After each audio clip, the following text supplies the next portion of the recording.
Huwag ka munang kukuha ng health insurance or critical illness kung hindi mo alam ang term na to. I'm sharing this because may co-financial advisor ako na yung client niya ay hindi nabayaran because of this. Better understand this, I will show you the current waiting period of my plans.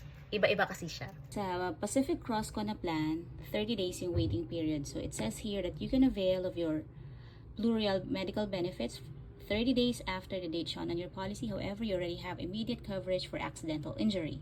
Critical illness ko naman sa Sunfit and Well, sa Sun Life.